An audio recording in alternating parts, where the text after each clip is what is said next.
de enseñanzas, y estas enseñanzas están basadas en el libro de Génesis. Quisiera que estudiáramos juntos como iglesia el libro de Génesis. Y esta serie se titula El Evangelio en el Génesis. El Evangelio en el Génesis. Y a través de esta serie podamos entender el plan de Dios para el hombre de una manera particular hacia nosotros. El libro de Génesis es un libro muy interesante, muy misterioso para algunos y para unos otros difícil inclusive de interpretar. Tiene mucha historia y tiene mucha variedad. Hay mucho que aprender de este libro. Así que lo vamos a estudiar con un buen detalle, pero ¿qué es lo que vamos a identificar principalmente? Es el Evangelio. Entre sus líneas, en sus líneas está escrito el Evangelio. Que nosotros predicamos, que nosotros creemos, el Evangelio que nos salva.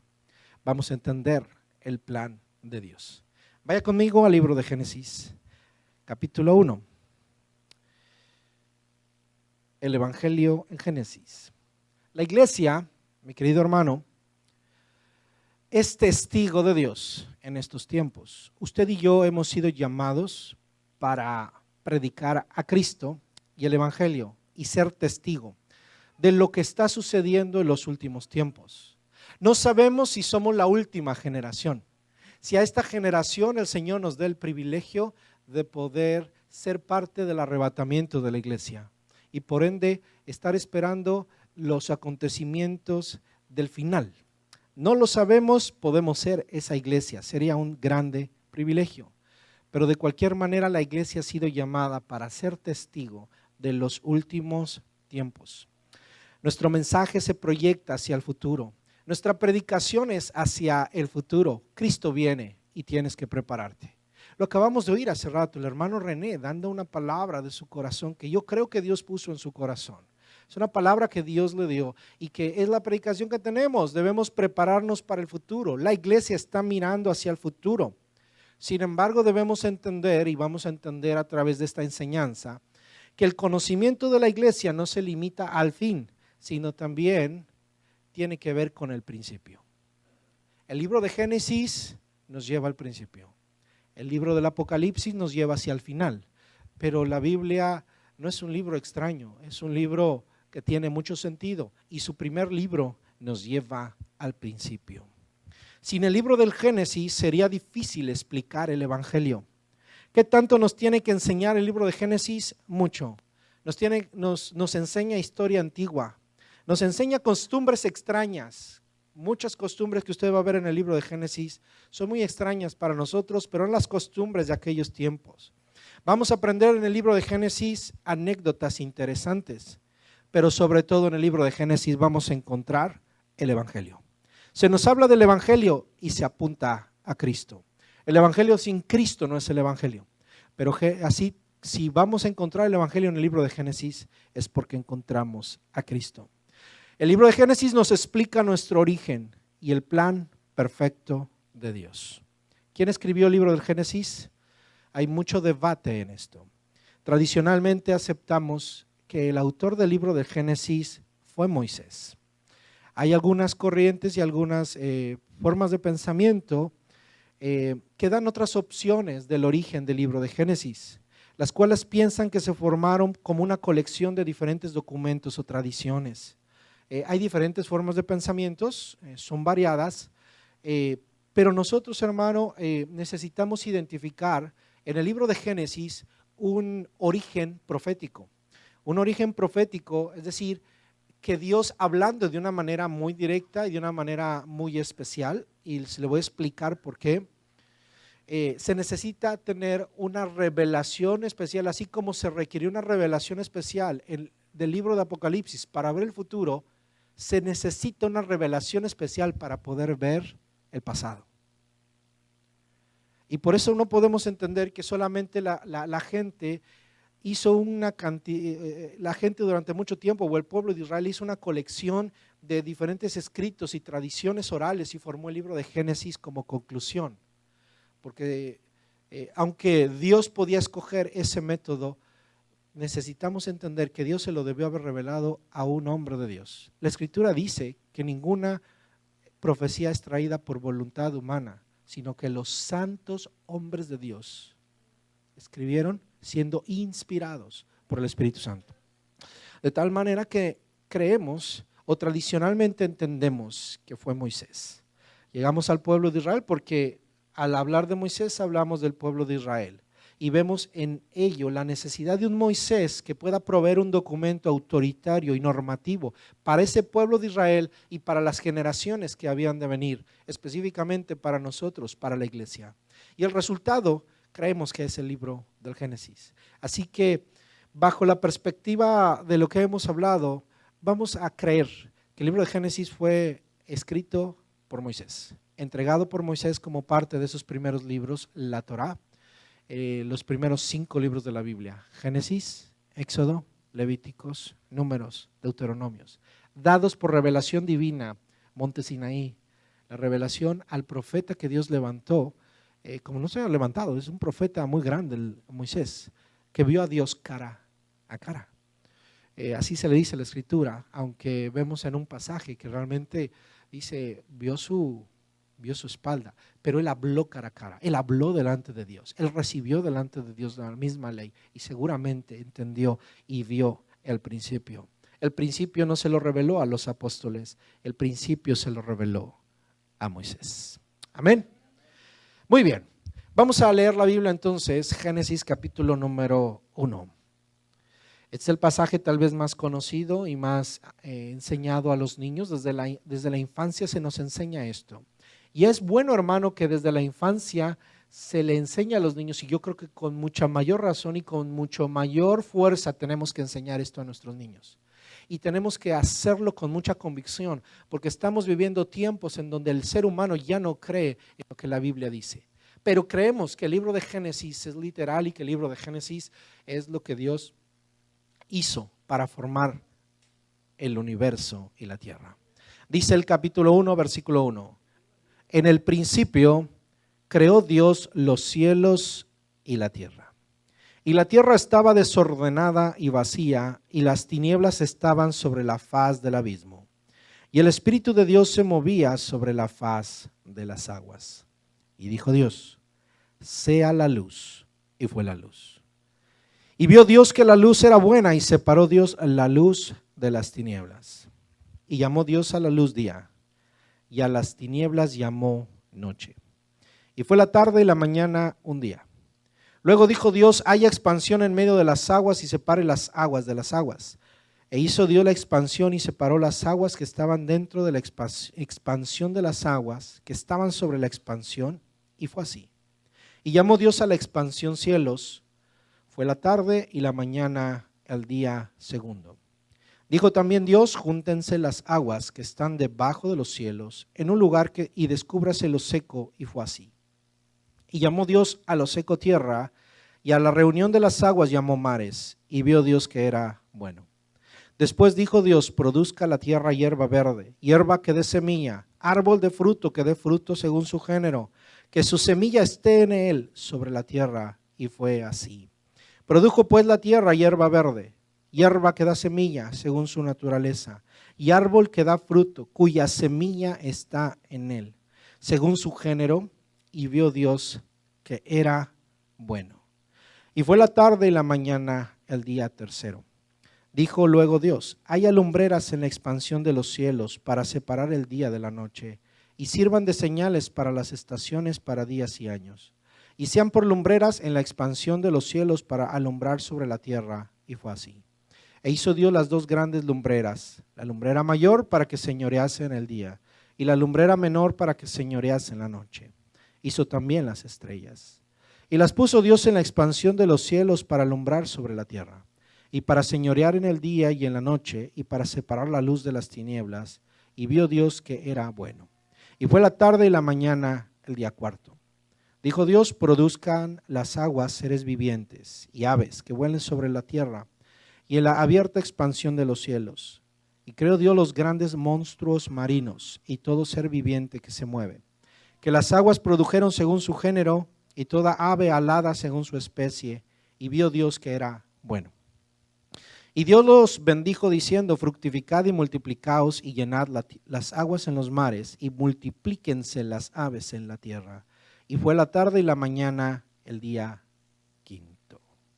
Luego dijo Dios, produzca la tierra seres vivientes según su género, bestias y serpientes y animales de la tierra, según su especie, y fue así. E hizo Dios animales según la tierra, según su género, y ganado según su género, y todo animal que se arrastra sobre la tierra según su especie. Y vio Dios que era bueno. Nos vamos a detener hasta ahí. Y vamos a regresar al primer versículo. La Biblia inicia así, en el principio. Diga, en el principio. Yo creo que vamos a predicar nada más hasta aquí, hermano. El principio es hay mucho que hablar, hay mucho que se ha escrito, hay mucho que se ha estudiado en el principio.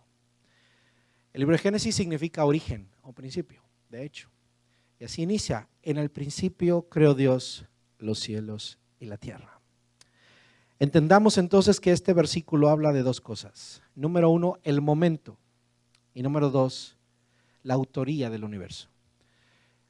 Se nos habla del momento en donde el universo es creado, donde el universo tiene un principio. Y esto es algo muy importante entender. Puede sonar simple, pero es muy complicado. Y los mismos filósofos y científicos tienen mucho conflicto en esto. El universo tiene un principio. ¿Sí? Pero Dios no tiene principio. El universo tiene principio, pero el creador no tiene principio. Dos cosas, el momento, ¿cuándo es el universo formado?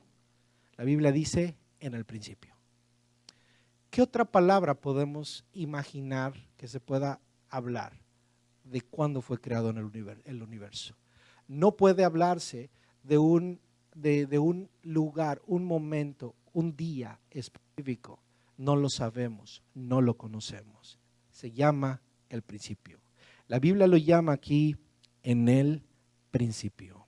En el principio creó Dios los cielos y la tierra. ¿Quién lo formó? Dios. Hablemos acerca del origen del universo. Hay muchas teorías.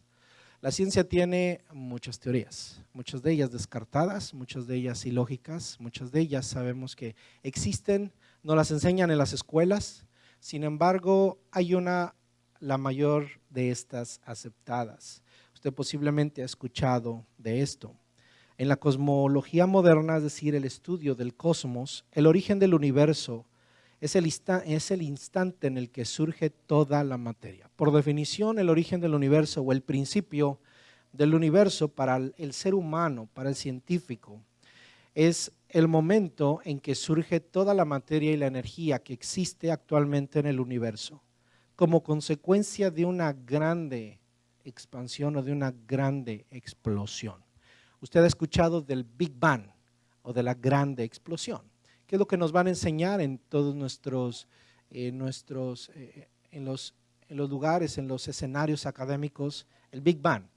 Ya tal vez tiene muchos años que usted empezó a escuchar acerca del Big Bang, de la gran explosión. A lo mejor no conoce mucho acerca de esto. Brevemente, déjeme decirle que es la teoría que ahorita se acepta acerca del origen del universo. La postulación de la teoría del Big Bang, recuerde que es una teoría. La teoría no es algo que está certero, solamente es algo que piensan que pudo haber sucedido y en base a eso se hace ciencia. La ciencia está basada en estas teorías y es la teoría más aceptada, porque el ser humano al menos puede reconocer esto. Lo único que podemos saber del origen del universo es una teoría. Los cristianos no le llamamos a lo que dice la Biblia teoría, creemos que es una certeza. Pero, ¿qué es lo que cree el ser humano? Una teoría. ¿Qué es lo que enseña el ser humano? Una teoría. Pero una teoría no es completamente la verdad. Tal vez la aceptan porque hay muchas cosas que apuntan hacia eso, porque lo pueden explicar y lo pueden poner en una fórmula matemática. Dios no intentó eso. Las matemáticas no estaban tan avanzadas en el tiempo del Génesis y en el tiempo de Moisés, pero sí se lo explicó al ser humano de una manera directa y se lo revela para que nosotros podamos entenderlo. Entonces la teoría del Big Bang es aceptada por la mayoría de la ciencia de nuestros días y conlleva que el universo podría haberse originado hace aproximadamente es un número muy grande, 13.730 más menos 20 millones de años en un instante definido. Yo no sé qué significa, hermano, 13 millones de años. Solamente he vivido, para que lo sepa, 43 años. Así que es lo único que puedo saber, 43 años y ver el efecto de algunos hermanos, de algunas personas que han vivido 90 años, que estén cerca de que estén en los 90 con nuestro hermano Amador, ¿sí? Pero 13.000 millones de años es increíble. Ahora, lo que a mí se me hace más increíble de esta teoría es que los científicos creen que la materia se creó en un instante, hermano, en un instante. Yo no sé si eso tiene sentido. Creemos que Dios puede hacer las cosas en un instante. Hasta cierto punto la ciencia demuestra que la materia fue formada en un instante. En la década de los 30, en 1930, el astrónomo estadounidense Edwin Hubble, así le llamaron al famoso telescopio que anda por ahí arriba tomando fotos, el Hubble, ¿no? Confirmó que el universo se estaba expandiendo. Hay entendimiento que el universo se está expandiendo. En la comunidad científica tiene una gran aceptación lo que se llama la teoría inflacionaria. Esta teoría inflacionaria fue propuesta por Alan Guth y Andrei Lindey en los años 80, los cuales intentaron explicar los primeros instantes del universo. El Big Bang es una teoría en la cual en un punto, fíjese, en un punto muy pequeño, pequeñísimo, ahí existía todo, toda la materia, toda la energía, y en un momento determinado explotó. Por eso se le llama el Big Bang, la gran explosión. Y en esa explosión surge toda la materia y empieza entonces, lo ve como un cono, empieza explosión a expandirse. Entonces, lo que para los científicos somos y lo que es nuestra galaxia, y esa galaxia, nuestro sistema solar, en donde giran los planetas alrededor del Sol, es la inercia o el resultado de una gran explosión. Es como si usted agarrara un costal de pelotas y lo lanzara con una fuerza extraordinaria. ¿Qué pasaría con las pelotas? Algunas girarían, otras andarían todas yéndose hacia afuera, ¿verdad? Eso es la gran explosión. Eso es que el universo se está expandiendo. Y por ahí de los años 30, como le decía, se descubrió que el universo se está expandiendo. Es decir, que hay una expansión en eso con los descubrimientos científicos que hay. Entonces, estos hombres establecen la teoría inflacionaria, ¿sí? Y se basan en estudios sobre campos gravitatorios demasiados fuertes, como los que se encuentran en lo que hoy conocen como los agujeros negros. Los agujeros negros son en el espacio cosas, vamos a llamarle así cosas, y les llaman agujeros negros porque no tienen absolutamente ninguna luz, son negros, por eso se llaman negros, porque están absorbiendo toda la energía y toda la luz y no la dejan salir. La absorben, pero no la emiten. Nosotros vamos a recibir luz por lo que vemos, lo que se nos pasa. Pero estos agujeros negros no son un espejo, se absorben la luz. Entonces la cantidad de energía y materia que ellos tienen posiblemente es extremadamente grande. Entonces esos campos gravitatorios posiblemente es lo que hacen que se forme el universo para ellos. Supuestamente nada existía antes del instante en que nuestro universo era de la dimensión de un punto. Mire, para ellos el nada existía, diga nada. Yo no sé para ellos qué es nada. Este es el problema grave de los científicos y de los filósofos. Describir y definir la nada. Dígame qué es nada. Pues nada, ¿verdad? Pero no puede decir que algo surgió de la nada, ¿verdad? Porque sí había algo. Dice, antes de ese instante en que el universo se formó, no existía nada. Entonces, ¿por qué dicen que no existía nada si había un punto? ¿Verdad? El universo era de la dimensión de un punto, con densidad infinita, es decir, todo estaba ahí. Conocida como una singularidad espacio-temporal, en este punto se concentraba toda la materia, la energía y el espacio y el tiempo, es decir, ahí estaba todo. Según esta teoría, recuerda, esta teoría es sin Dios, ahí no conciben a Dios, pero conciben que el universo está ahí, todo está revuelto, todo está ahí metido en un punto.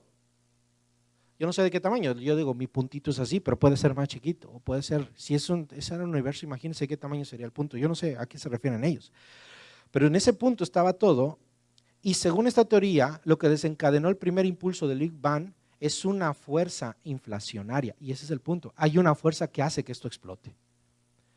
Y aunque los científicos no quieran explicar a Dios, aún en sus teorías yo vería a Dios. Si tuvieran ellos razón, aquí hablan de una fuerza inflacionaria, una fuerza que ejercida en una cantidad de tiempo prácticamente inapreciable. Es una cantidad de tiempo muy pequeña. Se supone que de esta fuerza inflacionaria se dividieron las actuales fuerzas fundamentales. Según la teoría, el universo, en un momento, hermano, según esta teoría, el universo que estaba en un punto bajó, estaba tan caliente, millones de grados, pero que en 3 segundos el universo bajó su temperatura 1.000 millones de grados. O sea, algo instantáneo. ¿Se imagina 3 segundos? 1, 2, 3. Para ellos el universo en 3 segundos, en eso que les dije, 1, 2, 3, bajó su temperatura 1.000 millones de grados. Oiga, no se necesita fe para creer esto. No estoy juzgando las teorías científicas. Llegan a conclusiones con cálculos muy específicos. Pero esta es la teoría, hermano. Esta es la teoría. Todo está formado en un punto. ¿Sí? Está en un punto y hay una grande explosión. Se da en un momento determinado y toda la materia y toda la energía empiezan a navegar en todo el universo, en todo el espacio y el tiempo, según los científicos. ¿Qué dice la Biblia? La pregunta es, ¿qué dice la Biblia? Definitivamente son gente muy lista, los científicos, gente muy estudiada, conoce muchas cosas que nosotros desconocemos, puede escribir cosas matemáticamente como nosotros no lo podemos hacer, pero nosotros creemos a la palabra, creemos a la palabra. Así que meditemos en ella. La perspectiva humana hacia el principio, entendamos esto, hermano. La perspectiva humana hacia el principio no es de ser testigo, sino de ser oyente. Pónganme mucha atención en esto. El ser humano, la perspectiva del ser humano respecto al pasado, ¿sí?, no es de testigo, sino de oyente. Por ejemplo, un testigo en una corte, ¿qué es? Una persona que vio cometer un delito o un hecho. Un testigo que llaman a una corte es alguien que vio, es un testigo presencial. El jurado, los que están evaluando el caso, no estuvieron ahí, ¿verdad? ¿Qué son? Están escuchando el caso. La pregunta es, ¿el principio alguien lo vio? ¿Algún humano lo vio? Ninguno. Así que no puede ser testigo de la creación. Nadie es testigo de ese tiempo y de esa primer palabra del libro de Génesis, en el principio. ¿Moisés lo vio? No lo vio. Nadie es testigo, sino todo el mundo es oyente. El ser humano no puede ser testigo del principio. El científico, por eso, hermano, no puede sino quedarse con teorías, porque no vio y no tiene evidencia de lo que pasó. Es más, no tiene la capacidad para encontrar la grandeza de la creación y del principio. Porque cada vez que se van al universo, hermano, gloria a Dios, el hombre ha logrado llegar hasta lugares muy amplios, muy lejos con la ciencia, pero no es un testigo presencial.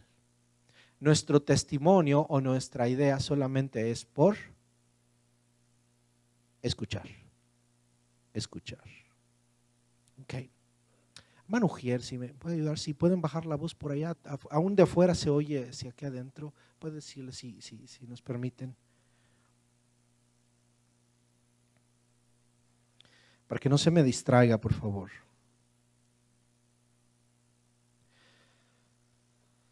Entonces, la perspectiva humana hacia el principio no es de testigo, sino de oyente. Estamos en medio, nosotros los seres humanos estamos en medio entre el principio y el fin. Tanto el principio como el fin están en la mano de Dios. Recordemos esto y entendamos esto. Tanto el principio como el fin están en las manos de Dios. Tanto el principio como el fin están en las manos de Dios. Nosotros como seres humanos debemos dejarle a Dios el principio porque no estuvimos ahí. No hicimos absolutamente nada para que el mundo fuera creado, porque no hubiéramos podido. Nosotros podemos armar una maqueta, pero no podemos armar este grande universo. Es más, ni estuvimos ahí. No estuvimos. Tanto el principio como el fin, tampoco podemos ver nuestro destino. ¿En manos de quién está el destino? De Dios. ¿Sí? El principio es tan grande que es incomprensible para el hombre. Nadie puede concebir más allá del principio. De hecho, es demasiado para el hombre tratar de entender la palabra que dice aquí, en el principio. Eso es lo más lejos en el pasado que podemos llegar, mi hermano. Debemos entender que cuando el Génesis dice aquí, en el principio, cuando la Biblia dice aquí, en el principio, es porque allí, hasta ahí podemos llegar. Nadie puede llegar más allá ni nadie puede comprender la eternidad que solamente le corresponde a Dios. Porque quiero preguntarle algo. ¿Qué hay antes? ¿Qué hay antes del principio? ¿Qué hay? Dígalo. No, nada. ¿Qué hay antes del principio de Génesis? Es lo que debemos entender, que cuando Génesis dice, en el principio creó Dios los cielos y la tierra, el antes del principio lo tenemos conceptualmente en nuestra cabeza. Sabemos que siempre hay un antes de cualquier cosa, pero ¿qué hay antes del principio? No lo podemos concebir. Se llama la nada. Antes del principio no había nada. Oiga, ¿le habían hablado en la iglesia acerca de la nada? Pero hay que meditar acerca de la nada. ¿Sí? La nada que antecede el principio. La nada es algo que en sí glorifica a Dios, hermano, porque ahí Dios era glorificado desde la eternidad y Dios es glorificado en la nada. Pero esa nada, hermano, es fuera de Dios. Fuera de Dios no había nada. Antes de la creación solamente podemos entender que hay Dios. Entonces, en esto podemos entender, hermano, que la creación de Dios, a menos que Dios haya otra creación, pero hermano, me estoy metiendo en cuestiones filosóficas muy extrañas que está más allá de nuestra comprensión. La Biblia, ¿qué nos revela? Que en el principio creó Dios. Antes de la creación está la no creación y lo que no es creación es nada. Desde el punto de vista de la creación y de lo que podemos entender. Solamente ahí entra Dios. En la nada, hermanos, se glorifica a Dios. Es el antecedente de la creación. Y es importante entender la nada porque la creación no pudo haberse hecho con algo. El científico dice, había un punto y todo estaba en ese punto. Es decir, que la nada no existía. Había algo, todo estaba ahí, pero ya existía. Y en un momento no se formó la materia, sino que se expandió la materia. Para el científico la materia existía. Ahora, para la Biblia, en el principio creó Dios los cielos y la tierra. Y antes del principio no había absolutamente nada. Es la explicación, hermano, de la relación entre la libertad de Dios y su creación. Es la explicación de la relación entre la libertad de Dios y su creación. Y es importante entender este concepto porque Dios cuando hace al mundo, hace el universo, lo hace porque Él quiere. Es decir, Dios no dijo, mira, me encontré este cúmulo de materia y la voy a usar y voy a hacer una creación. No, Él por su iniciativa, por su deseo, hace la creación. La creación es una intención divina, es un deseo divino de crear, es algo que está en Dios. Dios no es la creación, pero Dios está más allá de la creación, Él es el que hace la creación y sin creación solamente existe Dios. Pero fuera de Dios y fuera de la creación no hay nada. Así que Dios sobrepasa y vence la nada, está más allá de la nada. De la nada Dios crea todo. No existía nada más que la soberana iniciativa divina de crear. Él hizo lo que quiso. ¿Está muy complicado esto? ¿Muy filosófico? Sencillo, resumámoslo. Antes de la creación no existía nada. Es en el único momento donde nos podemos saber que existe lo que es la nada. Pero a partir de que el universo crea, usted puede salirse de la Tierra, pasar la atmósfera, pasar la basura espacial que tenemos y puede ir un poquito más arriba, sentir paz, pasar los planetas y seguirá usted yéndose y siempre encontrará algo. Nunca se va a topar con la nada. Siempre se encontrará algo. Y a donde quiera que vaya, dice el Salmo, si bajara a lo profundo de la tierra o subiera a lo más alto, ahí estarás tú. Ahí estará Dios, porque Dios está por sobre todas las cosas. Amén. Hablemos del Creador, dice, en el principio. Quede claro que en el principio Dios, lo que está diciendo aquí la Biblia, es que Él hizo de la nada todo. Él es la razón de que las cosas existan. No está, hermano, déjeme decirle que inclusive en nuestro cerebrito humano no está el que de pronto no existe y de pronto exista. Nosotros no podemos crear de la nada algo. No hay nada ni nadie que pueda crear algo de la nada. Solo Dios. Ni el diablo puede hacer algo de la nada. No se documenta que el diablo haga algo de la nada. Solamente Dios. El universo ya está creado. Él ya lo hizo. Y su palabra mueve el universo. Hablemos del Creador entonces. Dijimos que había dos cosas, el tiempo, el momento es en el principio, es en aquella edad que la Biblia no nos lo aclara cuándo fue, hace cuánto tiempo fue hace mucho tiempo, no lo sabemos. Ahora, el Creador, hablemos del Creador. Dios es el primer personaje de la Biblia. ¿Quién aparece primero en la Biblia? En el principio creó Dios. ¿Cuál es el primer sustantivo de la Biblia? Dios. Dios creó el cielo y la tierra. Entendamos que los seres humanos no aparecemos al principio. Otra vez, el ser humano solamente está en medio y solamente puede oír lo que pasó. Para saber lo que pasó al principio, necesitamos a alguien que estuvo en el principio para que nos diga qué pasó en el principio. Por eso es que la única certeza que tenemos es que el que estuvo en el principio nos diga qué pasó en el principio.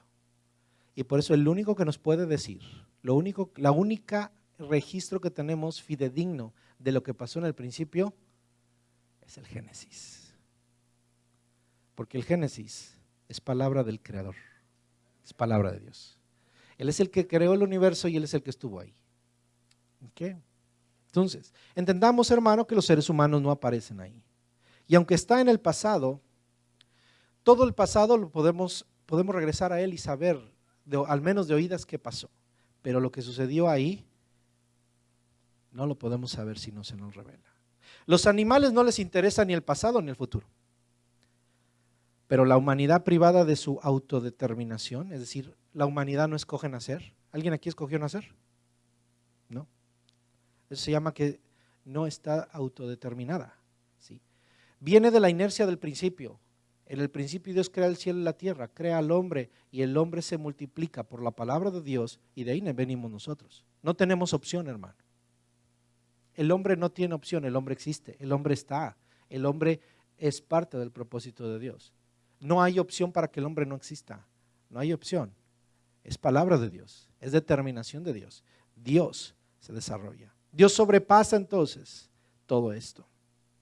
Viene de la inercia el hombre del principio y se mueve hacia la consumación de todas las cosas, sin saber tampoco el ser humano lo que va a existir en el futuro. Y esto hace que a la humanidad, hermano, entrar en conflicto de entender tanto su pasado para poder entender su futuro. ¿Por qué están haciendo los científicos? Poder descubrir qué es lo que pasó en el pasado. Cada descubrimiento, cada satélite que llega a alguno de los planetas, cada exploración que se envía a la Luna, que se envía a Marte, y se traen rocas y se traen pruebas, ¿para qué? Una de las frases que van a decir es para entender nuestros orígenes. ¿Qué es lo que quiere el hombre? Entender qué pasó. Está angustiado, lo necesita saber. Y sin embargo rechaza las explicaciones del libro de Génesis. Gloria a Dios por aquellos científicos que son cristianos. Hay científicos cristianos, hermano. Y a lo mejor lo explican y tratan de explicar con la ciencia y comprueban lo que dice el Génesis, porque no rechazan lo que la palabra de Dios dice. Pero el ser humano se torna orgulloso, aborrece el principio bíblico y se levanta contra el problema de que el hombre es el ídolo mayor, es el mismo hombre. Para el hombre su ídolo mayor es el mismo hombre, y el mismo hombre quiere decir: yo quiero descubrir qué es lo que pasó, yo no quiero que me lo digas, Dios. Yo quiero descubrir qué es lo que pasó, y es porque el hombre, el ídolo del hombre es el mismo hombre. Pero en contraste, hermano, aquel como usted y como yo, que adoramos a Dios como Dios y no adoramos al hombre, sino lo adoramos y lo reconocemos como creador, nosotros, hermano, reconocemos que es su poder el que es capaz de crear el universo. Y esto es importante para ustedes jóvenes, que a lo mejor enfrenten dentro de en las escuelas, las universidades, en los escenarios académicos, la presión de que tú no puedes creer lo que la Biblia dice. La Biblia contiene muchos mitos. Tú puedes ser más joven, ojalá que estés tomando nota o en este momento tomando argumentos de lo que te estoy diciendo para que puedas afirmar tu fe. El ser humano no estuvo ahí. Si te puedes llevar ese principio, es muy valioso. Simplemente no estuviste ahí. Y yo reconozco que Dios es mi creador. Y yo reconozco que Él es todo sabio. Y el hombre más sabio será admirado, lo admiraremos, lo reconoceremos, permitiremos que nos escriba y leeremos sus grandes libros y los científicos entenderán sus grandes teorías y sus grandes fórmulas, pero nuestro Dios es el creador. Algunas a lo mejor puedan tener razón y explicar cómo es nuestro creador, cómo es que Dios nos hizo o ciertos detalles, pero nosotros adoramos no al hombre, sino que adoramos a Dios. Es entonces que podemos entender que uno que habla con autoridad de conocer el principio y que estuvo en el principio es el único que nos puede revelar lo que pasó en el principio. Entendamos quién es el creador y quién estuvo ahí. Quien estuvo ahí, hermano, es el mismo Dios, nadie más. ¿Qué es lo que Dios le responde al hombre? Lo mismo que le respondió a Job. Vaya conmigo al libro de Job, capítulo número 38, versículo 4. Job 38, 4.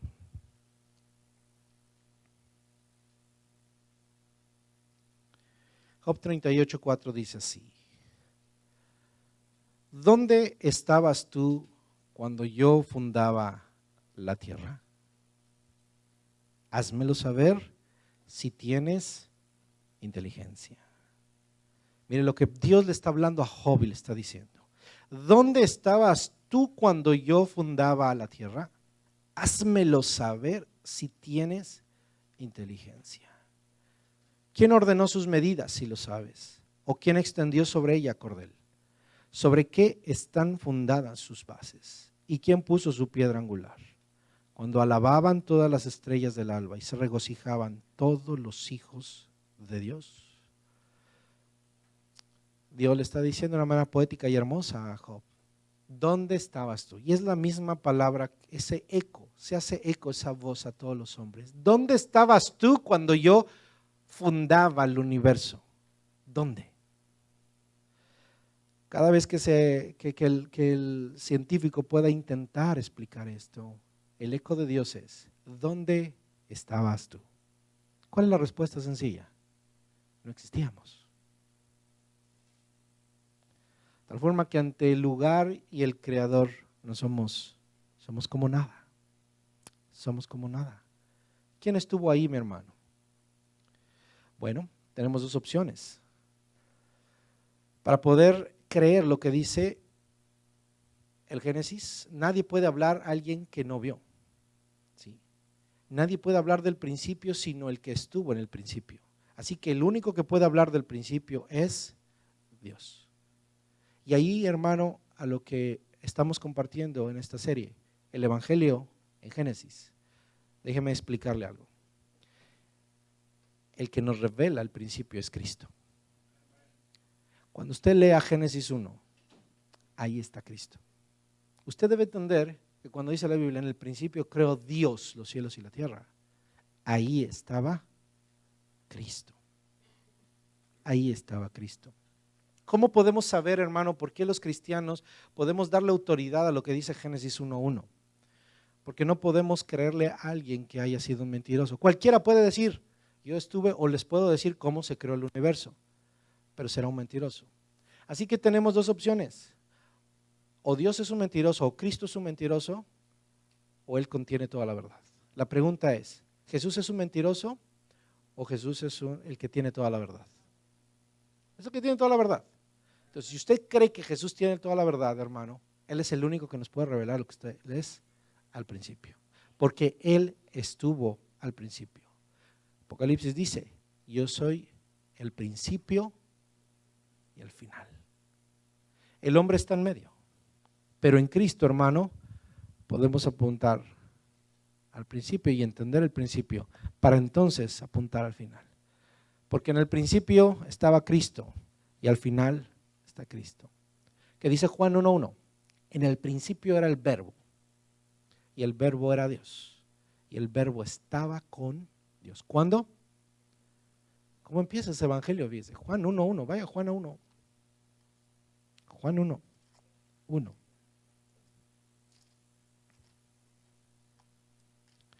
Juan 1:1.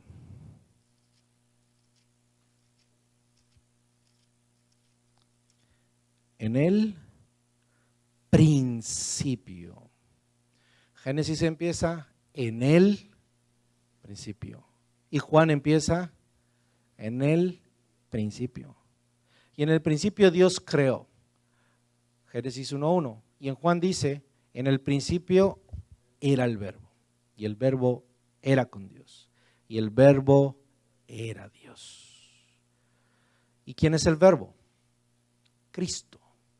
Cristo, el logos de Dios, la esencia de Dios. Ahí estaba el Hijo. Cuando Dios hizo la creación, Dios hizo. ¿Quién lo hizo? Cristo. Vamos a ver algunos otros versículos.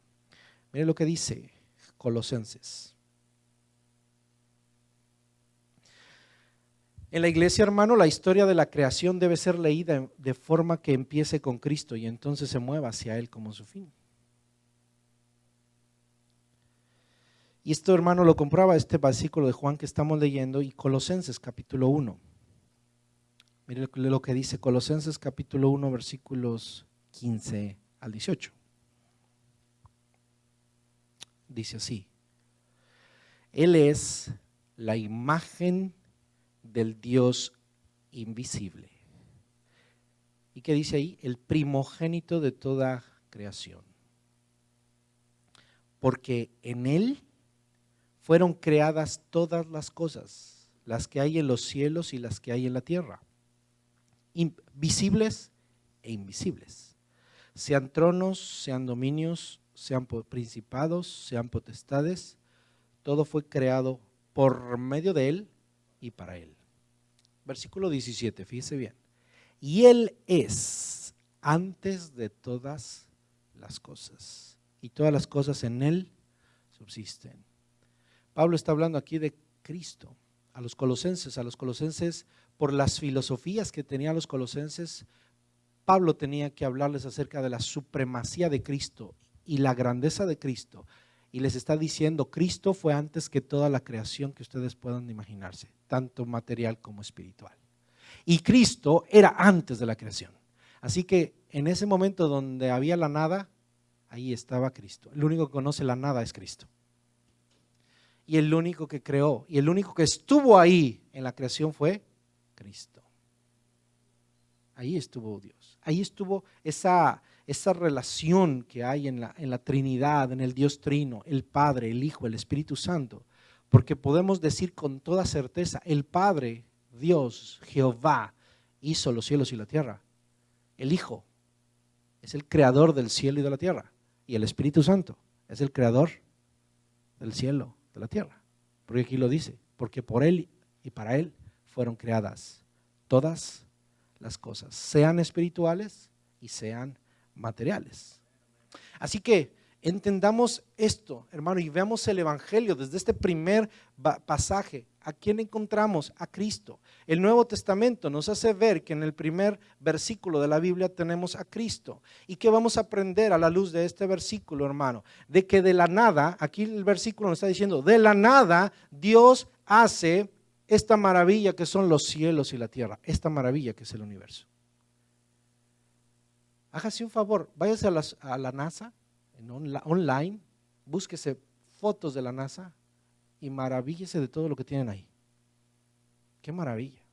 Fotos de las galaxias, fotos que han tomado todas las exploraciones, y puede decir usted, gloria a Dios. Y sabe, Dios hizo todo eso de la nada.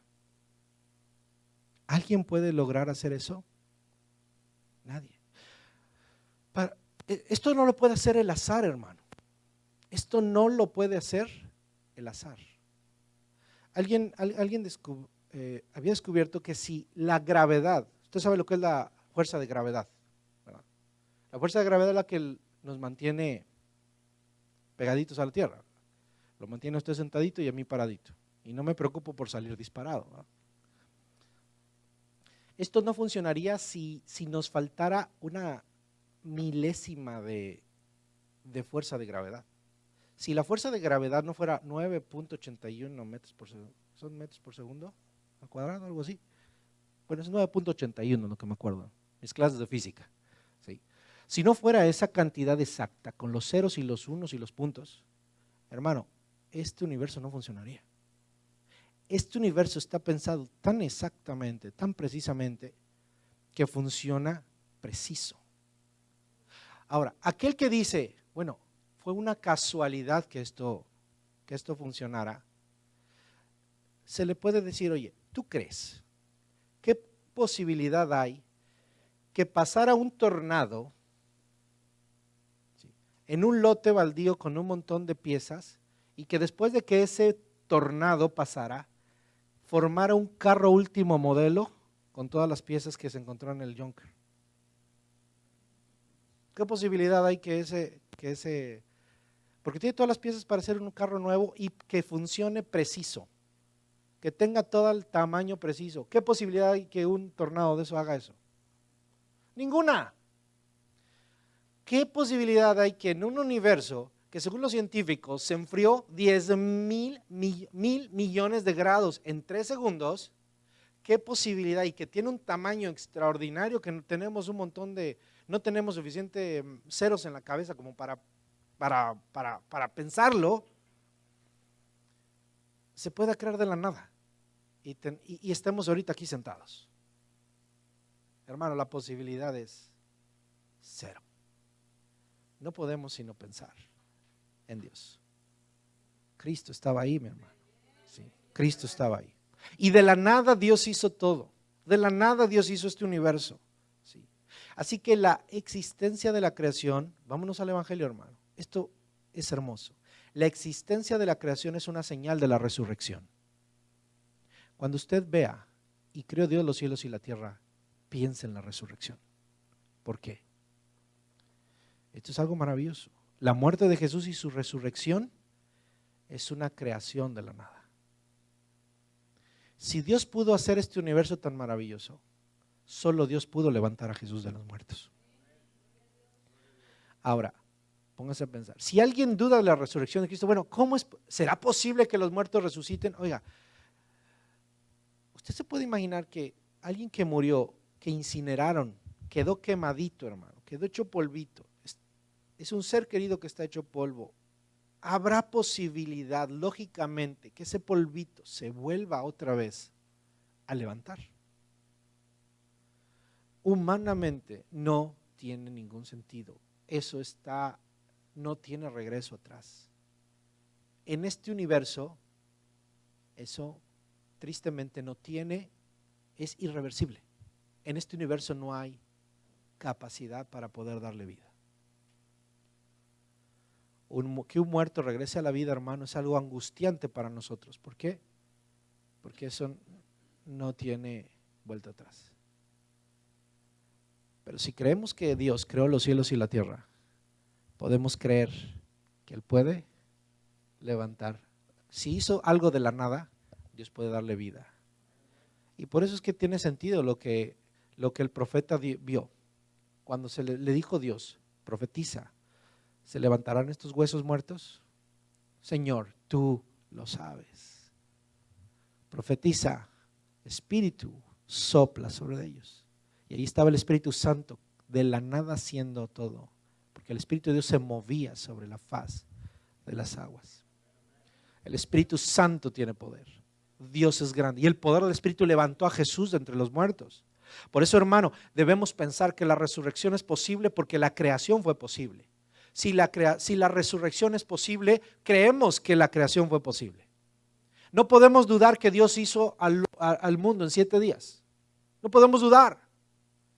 Tal vez habrá otras explicaciones, van a decir, bueno, es que los 7 días no eran literales. Pero ¿por qué no pueden ser literales? Pueden ser literales. Dios lo pudo haber hecho en un instante. Si los científicos dicen que el universo se creó en 3 segundos, bajó la temperatura 1,000 millones de grados y en un instante toda la materia funcionó. Por cierto, todavía están buscando el gran porcentaje de dónde salió el gran porcentaje de la materia. Esa es la gran duda que ahorita tienen para demostrar. Porque la materia que existe en el universo, este es el punto de esta teoría, la materia que existe en el universo es poca en comparación de la materia que se necesitaba para el Big Bang, para la gran. Por eso es que todavía no lo pueden demostrar. Están buscando esa materia, esa materia negra. Se me olvidó ahorita el nombre que le dan. Sí. Dios es grande, hermano. Y Él sí de nada hizo todo. Y por eso, hermano, que si nosotros creemos que Jesús resucitó y los apóstoles lo fueron testigos de su resurrección, hermano, que un muerto se levante de los muertos es imposible humanamente, pero no para Dios. La vida, hermano, está en las manos de Dios. ¿Sí? Que un muerto que apestaba 3 días se levante de los muertos, solamente el Creador puede hacerlo. Jesús lo hizo con Lázaro. Por eso dijo, es necesario que yo vaya, es necesario que esto pase. Lo voy a despertar. Y se esperó el Señor, ¿cuántos? 3 días, porque sabía que tenían que asegurarse que apestara. Porque el que apesta es porque ya las bacterias hicieron su trabajo. Ya están haciendo su trabajo. Pero Jesús vino y le dio vida. Así, hermano, podemos entender que si Él creó de la nada el universo, Él nos va a levantar. Hermano, esto debe levantar nuestra fe. El primer versículo de la Biblia debe alimentar nuestra fe. Si usted necesita un versículo de la Biblia, a lo mejor le decimos, busquemos un salmo, hermano, quedémonos. Ahorita yo todavía no he pasado del versículo 1. En el principio creó Dios los cielos y la tierra. Porque nos habla de cuándo y de quién, de nuestro Dios. No hay continuidad entre la nada y el todo. La muerte y la vida no tienen ningún sentido, son opuestos, pero Dios está por sobre todo eso. Y en su libertad divina, y en su deseo, y en su yo quiero, yo te voy a levantar, es que nos levanta. Por su promesa, por su palabra. Así el principio de todo destruye la nada y en su resurrección hace una nueva creación. Y podemos entonces entender lo que el versículo lema de esta iglesia es: si alguno está en Cristo, nueva criatura es. Las cosas viejas pasaron, todas son hechas nuevas. Este libro de Génesis nos dice, hermano, que el cambio es posible, que para Dios es posible. Tú puedes cambiar, tú puedes cambiar, tú puedes dejar, tú puedes alcanzar. ¿Por qué? Porque para Dios no hay nada imposible. Dios te puede salvar. Dios transforma al pecador, Dios salvó al pecador, Dios dio un medio a Cristo y lo levantó de entre los muertos para darnos evidencia de su poder. Por su resurrección entendemos la creación. Él se levantó por el poder de Dios y se establece como Señor sobre la nada. Que Cristo esté y sea el Señor del principio nos da, hermano, seguridad como creyentes. Aquellos que estamos en medio de la historia del universo, estamos en esta historia del universo entre el principio y en el fin, y eso le causa al hombre angustia, pero a nosotros como cristianos nos da seguridad. Él estuvo en el principio y Él formó. ¿Y qué va a pasar en el final, hermano? Eso también nos puede causar angustia, pero sabemos que en el final, ahí nosotros terminamos. El día de la muerte, hermano, de cada uno de nosotros, si Dios nos llama a la muerte, hermano, si tenemos que pasar por la muerte, debemos irnos tranquilos, porque ahí está Cristo esperándonos. No tenemos, hermano, incertidumbre. Nuestro fin no es la muerte, nuestro fin es Cristo. Recuerde, nuestro fin no es la muerte, nuestro fin es Cristo. Y con nuestros seres queridos que están en Cristo podemos tener el ánimo. Tu fin no es esta muerte, es Cristo. Y en Cristo yo también estoy, te voy a volver a ver. Porque aquel que hizo de la nada el todo y aquel que se levantó de los muertos, nos levantará a nosotros también. Y sí, hermano, cuando Cristo dice, yo soy el principio, yo soy el fin, hermano, nos muestra a nosotros compasión, nos muestra gracia, nos muestra perdón y nos muestra consuelo para poder superar la angustia que nos puede causar la nada. ¿Cómo es que de la nada hubo algo? ¿Y qué va a pasar después? Los científicos pueden decir, en unos millones de años este sol se va a enfriar. Pero hermano, yo al menos digo, bueno, va a ser en millones de años, no llego tanto.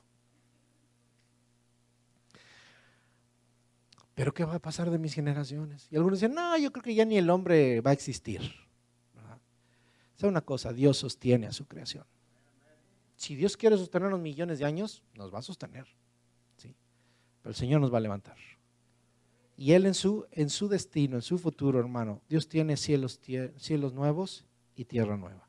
Algunos van a decir, bueno, pero es que eso es imposible, el universo se está expandiendo. Yo creo que lo que dice la Biblia es que nos va a llevar a otro planeta. No, hermano, si la Biblia dice que Dios va a hacer cielo nuevo y tierra nueva, si Dios hizo el universo de un día para otro, si por el poder de su palabra de la nada hizo el universo, también, hermano, puedo creer lo que la Biblia dice, que Él hace cielo nuevo y tierra nueva. No está hablando espiritualmente, hermano, está hablando literalmente. Dios hará cielo nuevo y tierra nueva. Para el científico es imposible, no, esto no es parte del plan del Big Bang. Pues no será del Big Bang, pero sí es parte del plan de Dios, porque lo dice la Biblia. Y en la Biblia dice que el Señor hará cielo nuevo y tierra nueva. Eso va a pasar, porque creo en el mismo que aparece en el libro de Génesis capítulo 1:1. En el principio creó Dios los cielos y la tierra. Y de la nada hizo todo. Y ahora de esto que tenemos, esta tierra y este cielo huyeron de Él, pero hizo cielo nuevo y tierra nueva, a donde estaremos por toda la eternidad. Amén. Aleluya. El Evangelio en el libro del Génesis. Hay mucho que hablar, hermano, y apenas voy en el versículo 1. Póngase de pie. Ayúdeme a hacer una oración. Señor, gracias por tu palabra. Este primer versículo nos habla de ti, de tu poder, de tu deidad. Pero también podemos, Señor mi Dios, alimentar nuestra fe. Que de la nada, Señor, hiciste todo y nos habla de tu resurrección. Tu palabra nos aclara, Señor, que la muerte, Dios, que no podemos vencer, fue vencida. Y que si de la nada, Señor, hiciste este universo tan maravilloso, tú nos puedes levantar. Y porque, Señor, hay razón para levantarnos por Cristo, porque también, Señor, si no fuera por tu gracia y por tu amor, si no hubiera sido por la obra de Cristo, Señor, tú lo podrías hacer, pero no habría sustento legal para hacerlo. Pero, Señor, mi Dios, tú preparaste al Cordero desde antes de las edades, con un plan perfecto para salvarnos y para levantarnos, para darnos destino y un universo, Señor, y ser parte del universo, Señor, eterno que tú tienes en tu propósito y en tu voluntad. Porque la nada no existe más, sino que está tu voluntad, que gobierna, que reina y tu soberanía. Gracias, Padre. Gracias, Señor. Te alabamos.